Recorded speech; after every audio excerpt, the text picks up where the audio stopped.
मेरे कई सारे क्लाइंट्स मुझसे पूछते हैं कि एंग्जाइटी अटैक और पैनिक अटैक क्या दोनों सेम है। Well, the answer is no, दोनों बहुत अलग चीज़ें हैं और आज हम उसके बारे में बात करेंगे।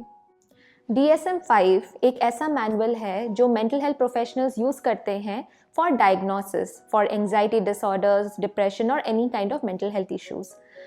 उस मैनुअल के हिसाब से panic attack is a part of anxiety disorder और एंग्जाइटी अटैक करके कोई अलग से डायग्नोसिस नहीं है। So because of this lack of clarity कई बार लोग कंफ्यूज हो जाते हैं। चलिए बात करते हैं कि पैनिक अटैक क्या होता है। DSM-5 में पैनिक अटैक को दो कैटेगरीज में डिवाइड किया गया है, expected and unexpected.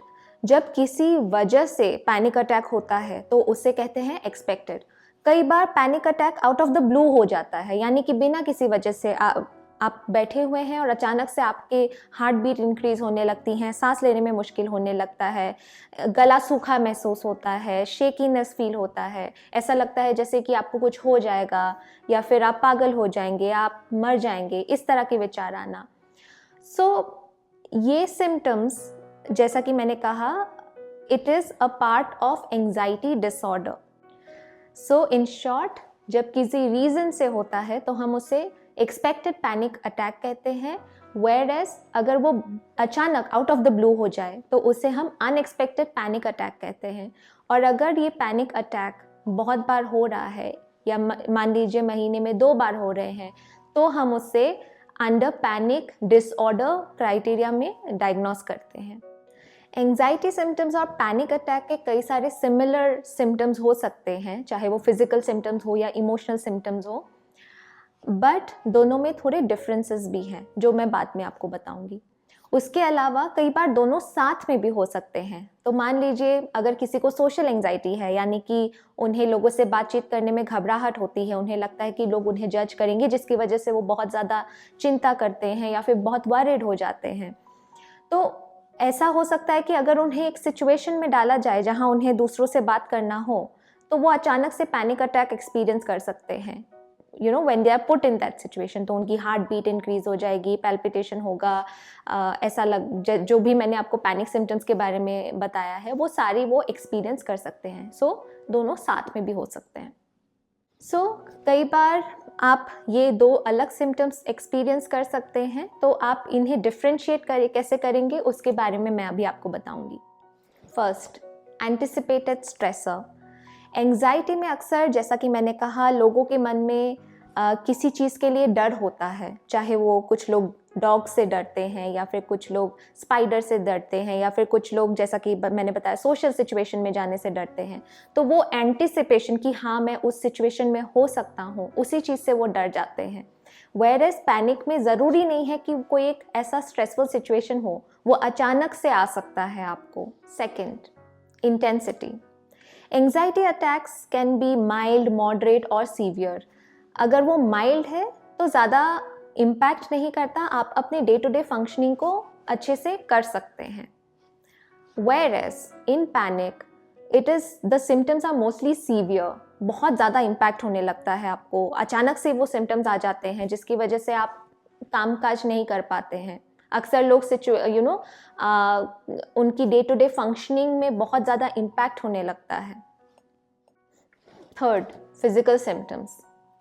Anxiety attack में इतने फिजिकल सिम्टम्स नहीं आते जितने पैनिक अटैक में देखेंगे। पैनिक अटैक में, जैसे कि मैंने कहा, breathing issues, increase in heartbeat, feeling shaky, तो ये सारे सिम्टम्स आपको पैनिक में ज़्यादा दिखेंगे। Fourth, fear of having another attack.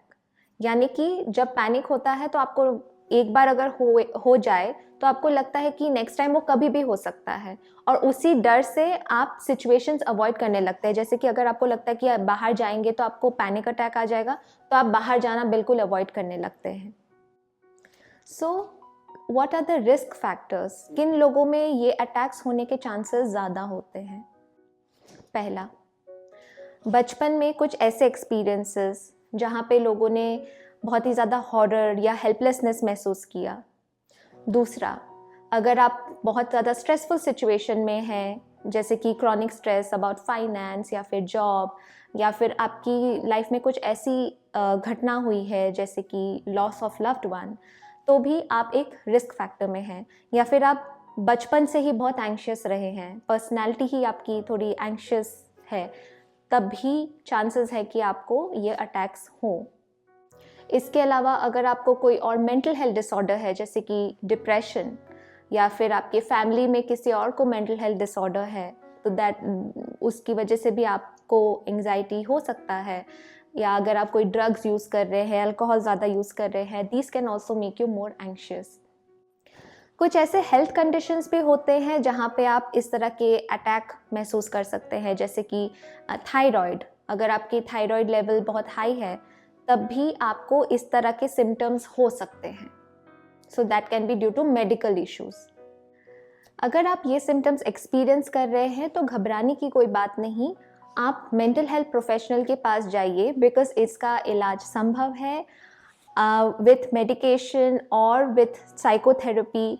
आपको कुछ ऐसी रिलैक्सेशन स्किल्स सिखाए जाएंगे by your mental health professional, या फिर देयर आर वेरियस थेरेपीज जैसे कि कॉग्निटिव बिहेवियर थेरेपी, जो बहुत ही इफेक्टिव है टू ट्रीट एंग्जाइटी और पैनिक अटैक्स।